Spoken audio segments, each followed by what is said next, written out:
I remember the exact quality of darkness in our bedroom that night. The kind of darkness that isn't really dark at all, but filled with the restless glow of the city filtering through our blinds.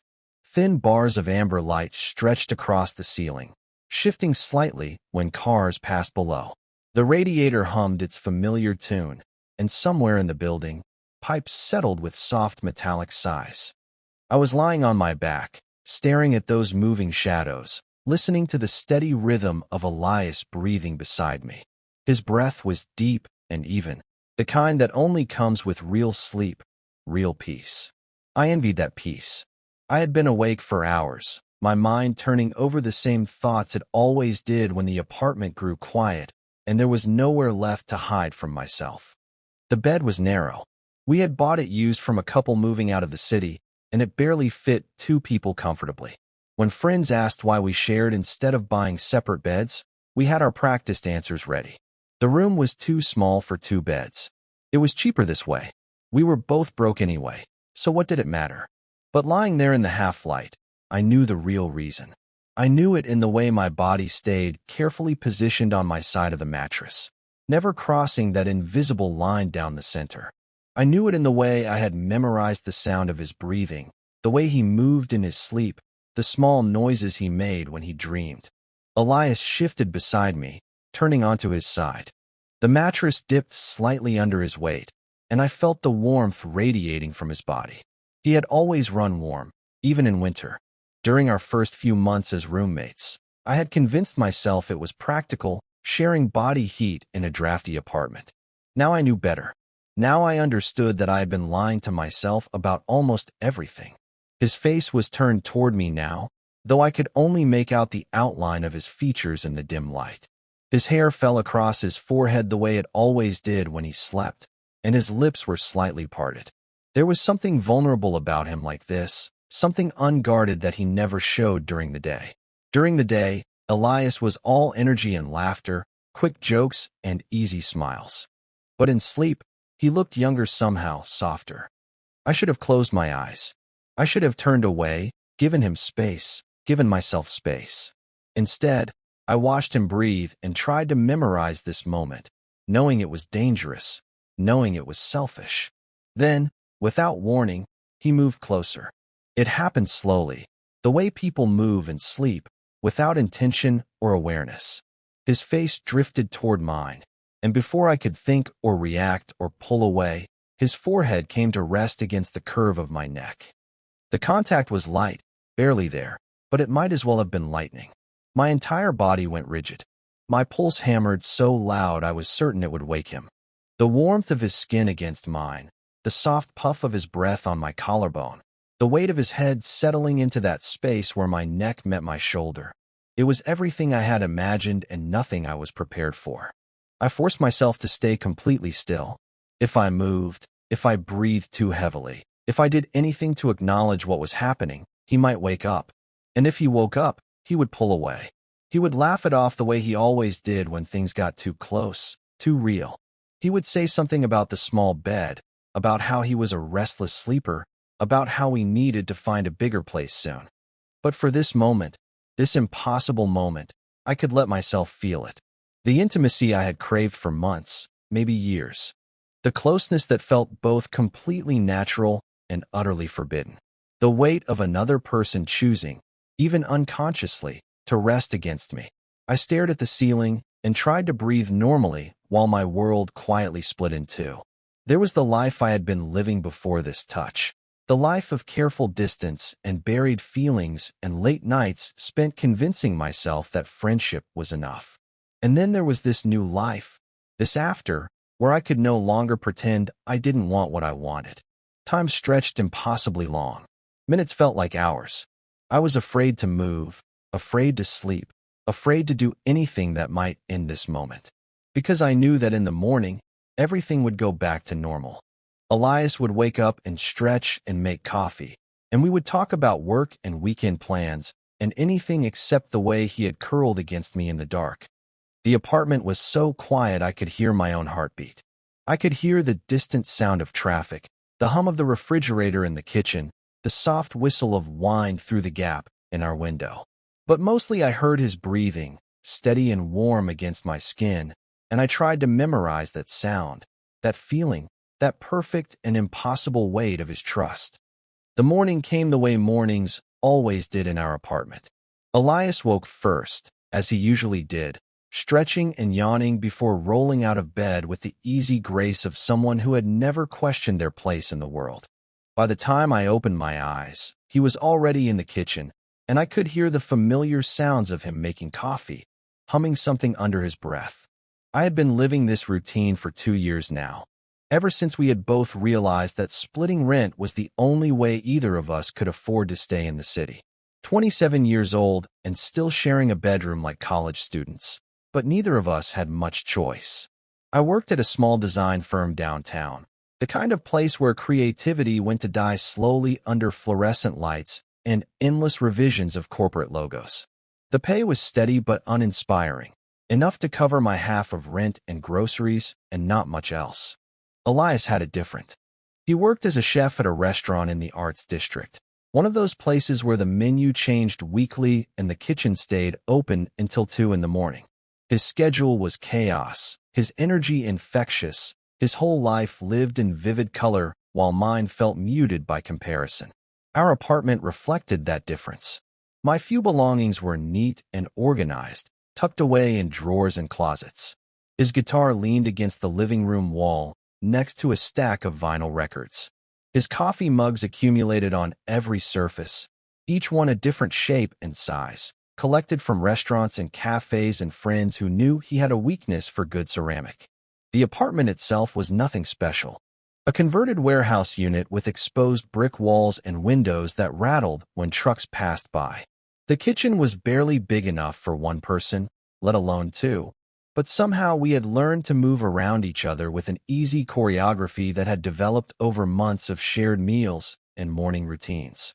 The living room held a couch we had found on the street and reupholstered ourselves, a coffee table made from reclaimed wood, and bookshelves that sagged under the weight of our combined collections.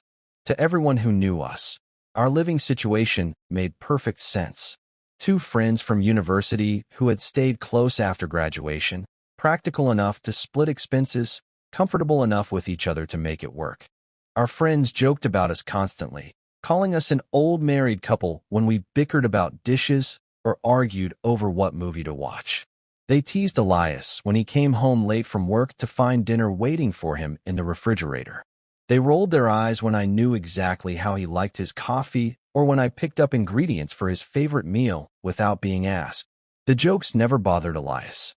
He laughed them off with the same easy confidence he brought to everything else, never seeming to notice the way I tensed when someone suggested we should just get married already or asked when we were going to find girlfriends who could put up with our domestic arrangement. To him, it was all harmless fun, the kind of teasing that came with close friendship. But for me, every joke was a reminder of the line I could never cross, the truth I could never speak. I had built my entire adult life around careful choices and calculated risks. In college, I had been the one who studied while others partied, who chose safe majors and sensible career paths. After graduation, I had taken the first job offered to me and stayed there, building a reputation for reliability and competence rather than brilliance or passion. I had convinced myself this was enough. A steady paycheck, a comfortable routine, a friendship that filled most of the lonely spaces in my life. I told myself I was content with the role I had chosen, the careful distance I maintained from anything that might demand too much of me emotionally. But living with Elias had made that distance impossible to maintain. I knew the sound of his key in the lock at the end of each day. I knew which shifts left him energized and which ones drained him completely. I knew he talked to himself while he cooked, trying out new flavor combinations and cursing when something didn't turn out right. I knew he kept his bedroom door open at night because he had never liked sleeping in complete darkness, and I had started keeping mine cracked as well, telling myself it was for better airflow, but really so I could hear him come home safely when he worked late. These small intimacies had accumulated over months like sediment, building layers of knowledge and care that felt dangerously close to something deeper. I knew the way he moved through our shared spaces, the rhythm of his days, the foods that comforted him when he was stressed. I had memorized his laughter, the way it started low in his chest and bubbled up until it filled whatever room he was in. The weight of this knowledge, this care, this attention I paid to every detail of his life followed me everywhere. At work, I found myself checking my phone for his texts, small updates about his day, or photos of dishes he was working on. During lunch breaks, I wandered through markets, picking up ingredients I knew he would appreciate, things he might use in his endless experiments with flavor and technique. My coworkers probably thought I had a girlfriend. They saw me leave promptly at 5, saw me decline invitations to happy hours and weekend events. They didn't know I hurried home to an empty apartment where I would sit on our salvaged couch and wait for the sound of his key in the lock, for his voice calling out about his day, for the moment when our separate lives converged again in the small space we had learned to share. The evenings were the hardest. After dinner, when we settled into our familiar positions on opposite ends of the couch, when the easy conversation of the day gave way to the comfortable silences of people who knew each other well. I would watch him read or scroll through his phone or tune his guitar, and I would pretend to be equally absorbed in my own activities while every part of me remained aware of his presence, his proximity, the way the lamplight caught the angles of his face. This was the double life I had learned to live. The man who smiled and nodded during work meetings, who made small talk with neighbors, who played the role of the practical roommate when friends came over for dinner. And then the other man, the one who lay awake after Elias fell asleep, who counted the hours until they would share coffee in the morning, who had built his entire sense of home around the rhythm of someone else's breathing. The suggestion came on a Thursday evening in late spring, while we were cleaning up after dinner. Elias was washing dishes at our tiny sink, sleeves rolled up to his elbows, when he turned to me with that easy smile he wore when he was about to propose something impulsive. "We should get out of the city for a weekend," he said. "Just the two of us. Find some cabin upstate where we can actually see stars and remember what quiet sounds like." I was drying a plate, focusing on the circular motion of the towel, because looking directly at him felt too dangerous when he talked about trips and time alone together. The plate was already dry, had been dry for minutes, but I kept polishing it while my mind raced through all the reasons this was a terrible idea. He must have noticed my hesitation because his voice took on that slightly defensive tone he used when he thought people might judge his spontaneity. "We're just roommates," he said with a grin that felt practiced, as if he had used this phrase before to deflect questions he didn't want to answer. "It's not like it would be weird or anything. Just roommates." The words hit me like cold water, sudden and shocking. I set the plate down carefully, afraid my hands might betray the tremor I felt spreading through my chest. He said it so casually, so easily, as if those words explained everything and nothing at the same time. I understood then that this phrase was his shield, the thing he held up whenever the world looked too closely at us, at whatever we were or weren't to each other. When friends made their jokes about us being married, when his co-workers asked about his living situation, when strangers assumed things about two men who moved through the world with the easy intimacy of people who shared space and time and small daily rituals. Just roommates. It was the boundary he drew around us, the safe zone where he could invite me on weekend trips and cook elaborate meals and fall asleep against my shoulder without having to examine what any of it meant. It was protection, but it was also a reminder of everything I could never ask for, never expect, never hope for. Still, I heard myself saying yes. Because the alternative was staying home alone while he went without me. And that felt worse than spending 2 days pretending that sharing a cabin in the woods was as casual and meaningless as he claimed it would be. The drive upstate took 3 hours, his old car winding through highways that gradually emptied of traffic as we left the city behind. We had made dozens of playlists over the years, each one a careful negotiation between his love of indie folk and my preference for electronic music. The one he chose for this trip felt different somehow, filled with songs about escape and open roads and the kind of freedom that only comes from leaving everything familiar behind. We talked the way we always did, easy conversation flowing between comfortable silences. He told me about the new menu his restaurant was planning for summer, dishes built around ingredients that would be local and fresh and impossible to get in the city. I listened to the enthusiasm in his voice and watched the way his hands moved as he described flavor combinations, always animated when he talked about food. But underneath the familiar rhythm of our conversation, something felt different. Maybe it was the way he glanced over at me when he thought I wasn't looking, or the way certain silences stretched a beat longer than usual, filled with something neither of us was naming. Maybe it was just the strangeness of being alone together in a moving car, traveling towards somewhere neither of us had been before. The cabin we had rented was smaller than the photos had suggested, basically one room with a kitchenette and a bathroom, and a couch that pulled out into a bed. When we realized we would be sharing sleeping space again, Elias laughed and made the same joke about being roommates, but I noticed he didn't quite meet my eyes when he said it. Everything about the space felt heightened. The way we moved around each other in the tiny kitchen while making dinner. The way our shoulders brushed when we sat on the couch afterward, sharing a bottle of wine and watching the sun set through windows that faced nothing but trees. The way the silence felt different here, away from the constant background noise of the city, away from the familiar distractions of our normal routine. On the second night, after we had spent the day hiking trails that led nowhere in particular, Elias fell asleep on the couch while we were watching an old movie on his laptop. His head gradually tilted until it was resting against my shoulder, his weight settling into me with the same unconscious trust one had felt that night in our shared bed. I sat perfectly still for what felt like hours, afraid that any movement would wake him and break whatever spell had allowed this moment to happen. His breathing was deep and even against my neck, and I could feel the warmth of his body through his t-shirt.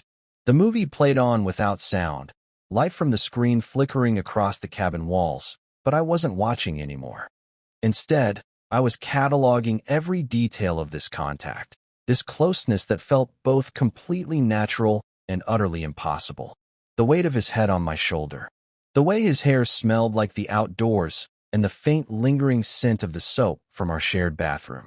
The rise and fall of his chest against my arm, the small sounds he made in his sleep. I knew that in the morning he would wake up and pull away with an embarrassed laugh. He would make coffee and joke about being a restless sleeper, about how we clearly needed a bigger couch.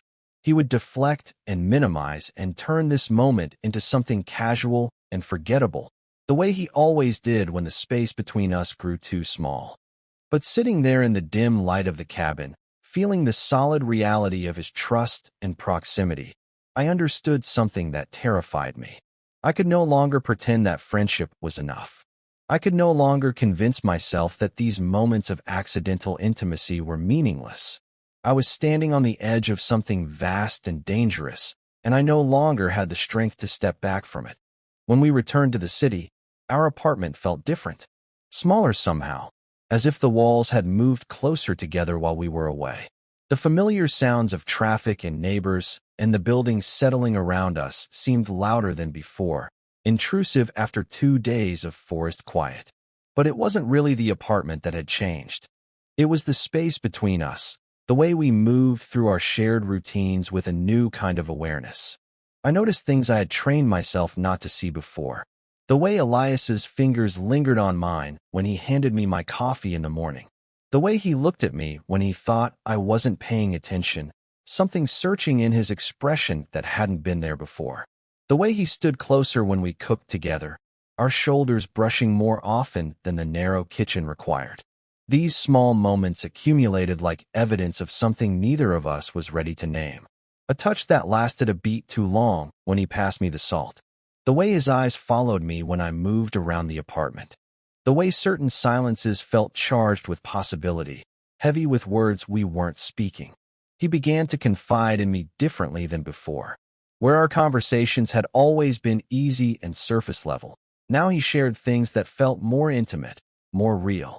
Late one evening, after a particularly brutal shift at the restaurant, he told me about the emptiness he sometimes felt when he came home to a quiet apartment, even when I was there sleeping. "It's like I spend all day surrounded by people and noise and chaos," he said, sitting on our couch with his legs curled under him, And then I come home, and I still feel alone somehow. Like I'm performing even when there's no audience. I understood what he meant, but I didn't know how to tell him that his presence was the only thing that made our apartment feel like home to me. That the hours when he was at work felt like waiting, like holding my breath until I heard his key in the lock. He talked about relationships that had ended badly, people who had misunderstood his laid-back nature for indifference, who had wanted him to be someone more decisive, more conventional. He spoke about feeling like he was always disappointing people by being exactly who he was, too easygoing for some, too unpredictable for others. I listened and offered what comfort I could, torn between relief at being led into these deeper parts of his life and agony at wanting to offer more than friendship, more than careful sympathy. I wanted to tell him that I saw him clearly, that his contradictions made perfect sense to me, that his restless energy and gentle humor were exactly what I had learned to love about sharing space with him. But I couldn't say any of that without revealing too much, without crossing lines that felt dangerous and irreversible. We fell into new rituals that felt both natural and charged with unspoken meaning. Long walks after work that stretched until the sun set, wandering through neighborhoods we had never explored before. Dinners that began at 7 and lasted until nearly midnight. Conversations flowing between serious topics and easy laughter, punctuated by silences that felt heavy with things we weren't saying. He started suggesting we try new restaurants together, just the two of us, always framing it as research for his own cooking or curiosity about what other chefs were doing. But these dinners felt different from our casual meals at home. More intentional somehow, more like something that had a name I wasn't allowed to use. I began to hope, cautiously and against my better judgment. When he suggested we spend a Saturday afternoon at the farmer's market, wandering between stalls and tasting samples while he talked enthusiastically about seasonal ingredients. When he chose movies that required us to sit closer together on our small couch, sharing blankets and commentary. When he started texting me during his shifts, small updates about his day that felt more personal than necessary. The hope was dangerous because it made me notice things that might have been coincidence or kindness rather than intention. The way he had started buying coffee beans from the shop I preferred instead of his usual brand. The way he remembered small details about my work projects and asked follow-up questions days later. The way he had rearranged our living room furniture so the couch faced the windows, creating a space that felt more intimate, more intentional. But it was the internal transformation that frightened me most. I started to admit truths to myself that I had kept buried for years, maybe decades. I began to understand that my careful, risk-averse life had been built around avoiding exactly this kind of vulnerability, this kind of wanting that couldn't be controlled or planned or safely contained. I found myself lingering in mirrors, studying my face as if it might reveal answers to questions I wasn't brave enough to ask aloud. Did I look like someone who could be loved the way I wanted to be loved? Did I look like someone who deserved the kind of intimacy I craved? Did I look like someone who could survive the risk of losing everything I had built with Elias if I told him the truth? For the first time in years, I started keeping a journal again. Late at night, after Elias had fallen asleep, I would sit at our small kitchen table and write down the details of our days together. The way his hair curled after a shower. The sound of his laugh when something truly delighted him. The way he hummed while he cooked. Usually songs I didn't recognize, but that somehow became familiar through repetition. These confessions, written in handwriting that grew more honest with each entry, felt like the beginning of something irreversible. Each page was evidence of how deeply I had fallen into love with someone who might never love me back, someone who saw our closeness as friendship and nothing more. But I couldn't stop writing, couldn't stop cataloging the small intimacies that had become the foundation of my daily happiness. The way he said my name when he was tired, softer than usual. The way he saved me the last piece of whatever he was cooking, always claiming he was too full to finish it himself. The way he looked at me sometimes, like he was trying to figure something out, but couldn't quite name what it was. I wrote about the fear too, the growing certainty that I could no longer live in the careful space between friendship and something more. The knowledge that every day of pretending was becoming harder, that every moment of closeness made the distance I was supposed to maintain feel more impossible. Reading over those pages weeks later, I could see the trajectory clearly. The way hope and fear had begun to consume equal space in my thoughts. The way my handwriting grew more urgent as I tried to capture not just what was happening between us, but what I was becoming because of it. Someone braver and more frightened than I had ever been before. Someone who was running out of ways to pretend that love was optional, that wanting someone could be controlled, that the life I had built around careful distance could survive much longer. The moment came on a Tuesday night in early summer, so quietly that I almost missed its significance entirely. Elias had come home from work later than usual, exhausted from a double shift that had stretched from lunch service straight through to close. I was reading on the couch when he walked in, his chef's coat slung over his shoulder, his hair damp with sweat and kitchen heat. We opened a bottle of wine, something red that had been sitting on our counter for weeks, waiting for the right occasion. Neither of us had intended to drink the whole thing, but the conversation kept flowing and the wine kept disappearing, and before we knew it, the bottle was empty and we were both looser than we had been in months. He told me stories from the kitchen that night, funny disasters and small triumphs, his voice animated despite his tiredness. I found myself laughing harder than I had in weeks, the wine and his enthusiasm combining into something that felt almost celebratory. For a few hours, the careful tension that had been building between us since our trip to the cabin seemed to dissolve into pure companionship. When we finally decided to go to bed, Elias stood up from the couch and swayed slightly, catching himself with a laugh. "Too much wine," he said, but he was smiling, relaxed in a way I hadn't seen him in days. I watched him make his way toward the bedroom, expecting him to collapse into his side of our shared bed with his usual dramatic sigh. Instead, he stumbled. The wine and exhaustion combined to throw off his balance, and instead of turning toward his side of the room, he veered toward mine. By the time I realized what was happening, he was already settling onto my narrow section of the mattress, laughing softly at his own confusion. "Wrong side," he mumbled, but he didn't move to correct himself. Instead, he just lay there, still fully clothed, his eyes already closing. I should have guided him to his own space, should have helped him find his way to his side of the bed, given him the room he needed to sleep comfortably. Instead, I found myself lying down beside him, hyper-aware of every inch of space between us, every breath, every small movement. We talked in whispers about nothing important. Old memories from university, people we had both known, stories we had told each other dozens of times before, but that felt different in the darkness, in the intimate quiet of our shared bed.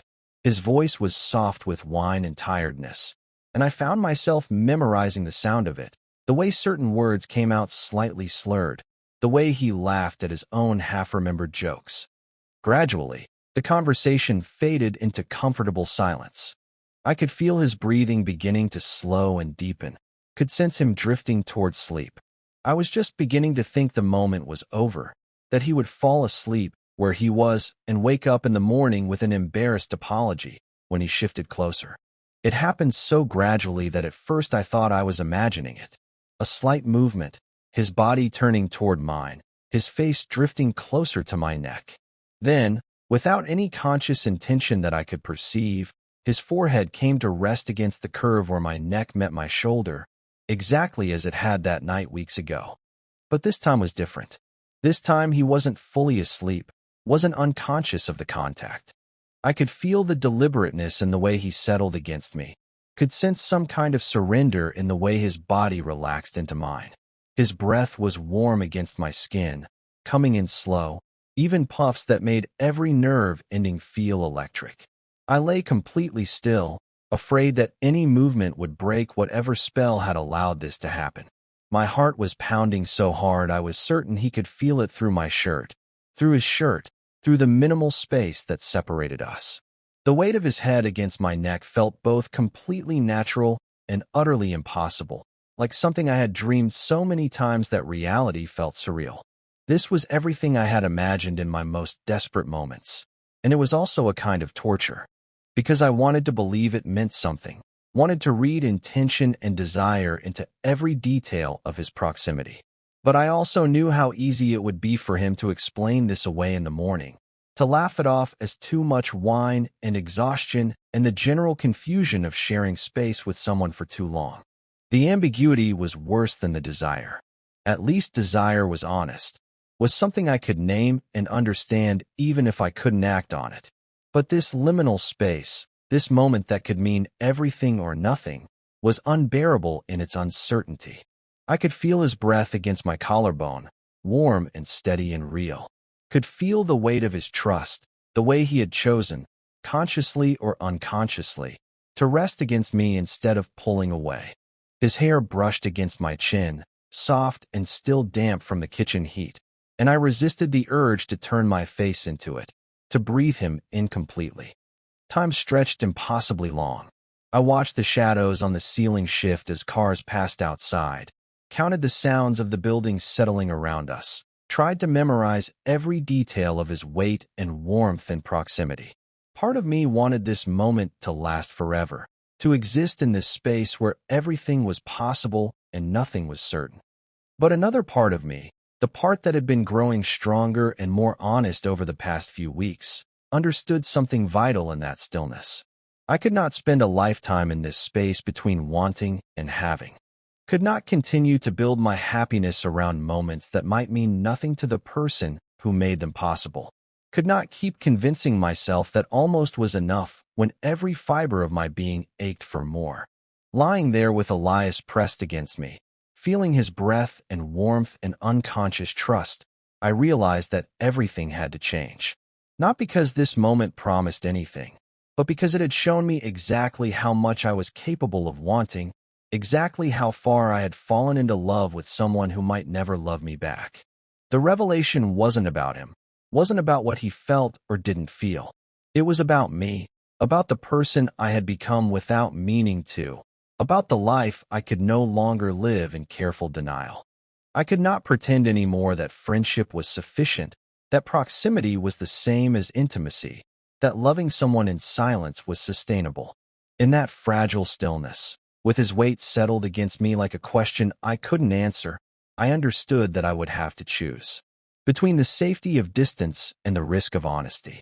Between the life I had built around careful control and the life that might be possible if I was brave enough to speak the truth. The morning after was brutal in its ordinariness. I woke to find Elias already up, moving around our apartment with his usual easy energy, humming something under his breath while he made coffee. When I emerged from the bedroom, he looked up with a smile that was completely normal, completely unchanged. "Sleep well?" he asked, handing me a mug without meeting my eyes for more than a second. I watched him move through our familiar morning routine, waiting for some acknowledgement of what had happened between us, some sign that the intimacy of the night before had meant something to him. Instead, he made toast and talked about his schedule for the day, about a new supplier the restaurant was trying, about anything except the way he had chosen to sleep pressed against me in our narrow bed. When I tried to bring it up indirectly, mentioning that we had both been pretty tired the night before, he laughed it off with practiced ease. "Too much wine," he said, shaking his head at his own excess. "I probably kept you awake with my tossing and turning. Sorry about that." The dismissal was so casual, so complete, that for a moment I questioned whether I had imagined the deliberateness I thought I had felt in his proximity. Maybe it really had been nothing more than wine and exhaustion and the general confusion of sharing space. Maybe I had read intention into something that was purely accidental. But I knew better. I had felt the way he settled against me, had sensed something conscious in his choice to stay close instead of pulling away. The memory of his weight, his warmth, his quiet breathing against my neck was too vivid to be dismissed as meaningless. This became the pattern over the following days. Elias moved through our shared routines with determined normalcy, while I struggled to reconcile the growing intimacy between us with his ability to act as if nothing had changed. Every casual touch, every moment of closeness was followed by his easy retreat into friendship, his practiced deflection of anything that might suggest we were more than roommates. The contradiction was eating me alive. I found myself analyzing every interaction, looking for signs of what he really felt beneath the surface of his careful casualness. When he suggested we watch a movie together, was it because he wanted my company specifically, or just because I was convenient? When he cooked enough dinner for both of us without asking, was it consideration or habit? When he chose to sit close to me on our small couch, was it intention or simply the limitations of our furniture? The uncertainty was worse than the wanting had ever been. At least desire was honest, was something I could understand even if I couldn't act on it. But this constant second-guessing, this desperate search for meaning in every gesture, was exhausting in a way that made every day feel like a test I was failing. I tried to go back to the way things had been before, to accept the boundaries he seemed determined to maintain. But something fundamental had shifted inside me during that night, when he had rested against me with such unconscious trust. I could no longer pretend that almost was enough, could no longer convince myself that friendship was sufficient when every part of me ached for more. The choice, when it finally came, felt both inevitable and terrifying. We were sitting in our living room after dinner, the easy conversation of the evening gradually fading into comfortable silence. Elias was reading, his legs curled under him on our couch, completely absorbed in whatever book he had picked up from the library. I was pretending to work on my laptop, but really I was watching him, memorizing the way the lamplight caught the angles of his face, the way he unconsciously ran his fingers through his hair when he was concentrating. The domesticity of the moment was almost unbearable in its perfection. This was everything I wanted and nothing I could have. This closeness that felt like intimacy but wasn't. This shared space that felt like home but couldn't be. This person who felt like love but might never love me back. I closed my laptop and set it aside, the small sound making him look up from his book. The words came out before I could stop them, before I could talk myself out of the risk I was taking. "I can't keep living like this," I said. He blinked, clearly not understanding what I meant. Living like what? The question hung between us, and I realized there was no way to explain without revealing everything. No way to tell him about the careful distance I had been maintaining without admitting why it was necessary. No way to describe the exhaustion of pretending without confessing what I was pretending about. "Being close to you," I said, my voice barely above a whisper. "Wanting more. Pretending it doesn't matter." The silence that followed was the longest of my life. I watched his face change as he understood what I was telling him, saw confusion and recognition, and something that might have been fear pass across his features. He set his book down carefully, as if he needed time to process what I had just said. When he finally spoke, his voice was different than I had ever heard it. Quieter, more uncertain. "I've been confused too," he said, and the admission hit me like a physical blow. "I keep telling myself we're just friends, just roommates, because that's easier than figuring out what else we might be." He looked at me directly then, and I saw something vulnerable in his expression that he had never let me see before. "I'm scared of what people would say," he continued. "What my family would think, what it would mean about who I am. I've never felt this way about a man before, and I don't know what to do with that." His honesty was both everything I had hoped for and nothing like what I had expected. There was no declaration of love, no promise of a future together. Just the raw acknowledgement that the space between us had never been as simple as friendship, that he had been as confused and frightened as I had been. The moment stretched between us, heavy with possibility and terror in equal measure. I understood that this was the precipice I had been approaching for months, the choice between the safety of distance and the risk of something real. Everything I had built with Elias, everything we had become to each other, was balanced on what happened next. I realized that authenticity was going to cost me, maybe everything. Maybe our friendship, maybe our shared apartment, maybe the comfortable life we had built together. But I also understood that I could no longer go back to pretending, could no longer live in the careful space between wanting and having. The truth was out now, messy and painful and charged with both hope and fear. Neither of us knew what would happen next, but we could no longer pretend we didn't know what was happening between us. In the days that followed, our apartment became a different place. The walls were the same, The furniture unchanged, but the air between us held a new quality, something fragile and electric and full of possibility.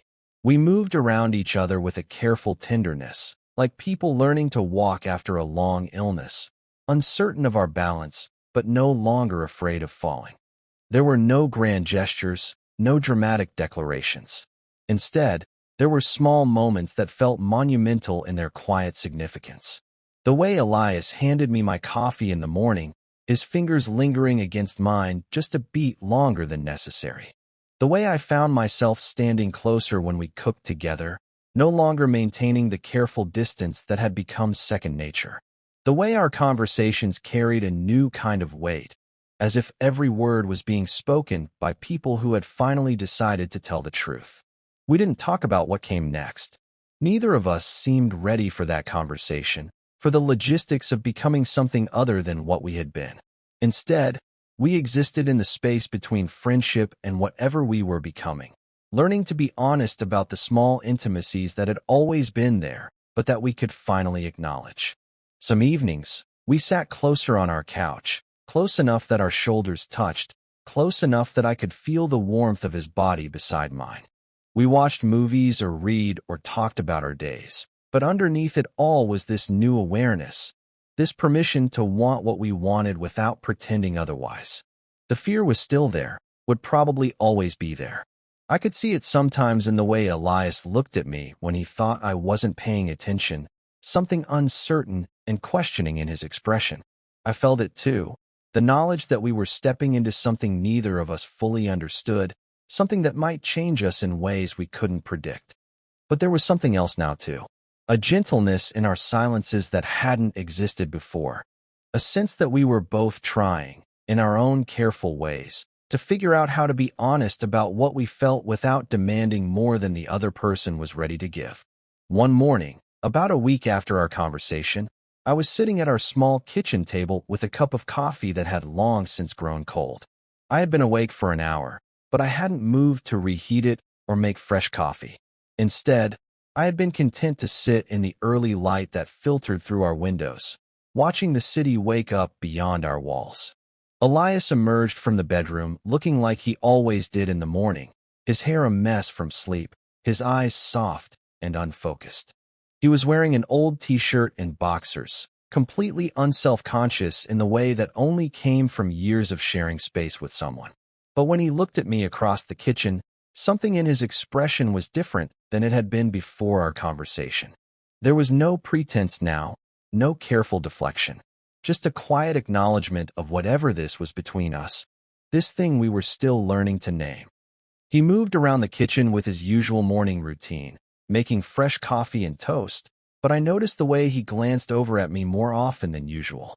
Not furtively, not with the hidden desperation I had become expert at concealing, but openly, as if he was allowing himself to really see me for the first time. When he sat down across from me with his own mug, the silence between us felt different than any silence we had shared before. Not charged with unspoken tension, not heavy with things we couldn't say, but peaceful in a way that felt almost revolutionary. For the first time in months, maybe years, I allowed myself to simply look at him, to exist in the truth of my wanting without shame or fear or the desperate need to hide what I felt. His face was familiar in the way that only comes from loving someone quietly for a long time, but seeing him without the filter of pretense felt like discovering something entirely new. I studied the way the morning light caught the angles of his cheekbones, the way his hair fell across his forehead, the small scar above his left eyebrow that he had gotten falling off his bike in college.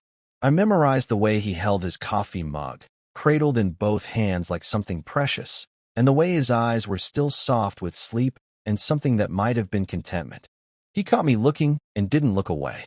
For a long moment, we just sat there in the growing light of morning, seeing each other clearly for perhaps the first time since we had started living together. I set my cold coffee down on the table, the small sound somehow significant in the quiet of our kitchen. Then I exhaled, a long breath that felt like it had been held for years, like the first real breath I had taken since I admitted to myself that I was in love with my best friend. This wasn't an ending, wasn't a resolution in any traditional sense.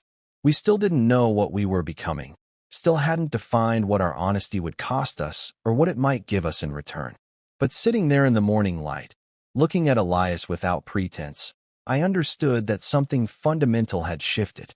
I was no longer building my life around denial, no longer convincing myself that wanting less was the same as wanting safely. For the first time in my adult life, I was choosing authenticity over control, truth over comfort, the possibility of real intimacy over the certainty of careful distance. The future stretched ahead of us, uncertain and full of questions we couldn't answer yet. But in that moment, in the quiet of our shared kitchen, it felt like enough to simply exist in the truth of what we felt, whatever that truth might become.